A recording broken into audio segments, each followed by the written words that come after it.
happening now. This is Wave 3 News. Too close to call, a slugfest in the GOP primary race for the governor's mansion, where Louisville businessman Matt Bevin leads Ag Commissioner James Comer tonight by just 83 votes. So close. Incredible. Thanks for joining us for Wave 3 News at 11. I'm Shannon Kogan. And I'm Scott Reynolds. An absolute barn burner of a Republican gubernatorial primary tonight. And right now, no official decision. Matt Bevin, though, leading James Comer by that razor-thin margin of 83 from the Secretary of State's office. The AP calling this race too close all night. A historically close primary. Now, what is the next step? Wave 3 political reporter Theo Keefe and our expert political panel join us now. It's a big question, Theo. Where do we go from here? Well, Shannon, as Scott mentioned there, most of the votes, all of the votes counted, we think, but I talked with the spokesman for the Jefferson County Clerk just a few minutes ago. He says that there may be a few votes still out there. Apparently there are 10 touch screens used by impaired voters that are locked in precincts overnight. They have to go in and get them tomorrow. Maybe just a few votes on them. They don't really know at this point. Let's bring in our panel. We've been talking to you all night long. Yep. Republican Bill Stone, Democrat Morgan McGarvey. Let's start with those two speeches by these two gentlemen.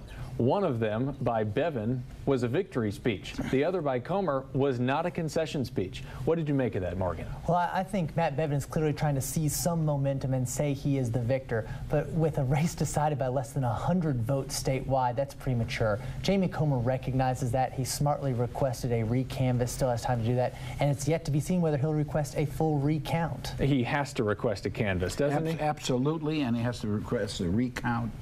Jamie owes it to himself, his family, and his supporters. And I'd like to say something else we haven't thought of.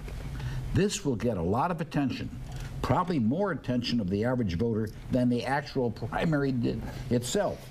This will give Comer and Bevin an opportunity to introduce themselves to the entire state electorate, free of charge, because the local media will be covering it. This could be, for the winner, a big advantage in the general election. Okay, so everybody out there is, in political circles, scrambling for their nearest election law attorney to go through what a recount means versus what a recanvass means, which is what Comer has asked for.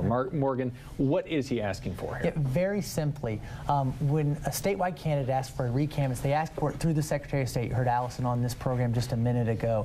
All that happens is a very simple, clean process. The County Board of Elections looks at the vote totals from the machines in the precincts and just make sure the numbers were reported correctly. So, for instance, the number wasn't transposed or added up incorrectly.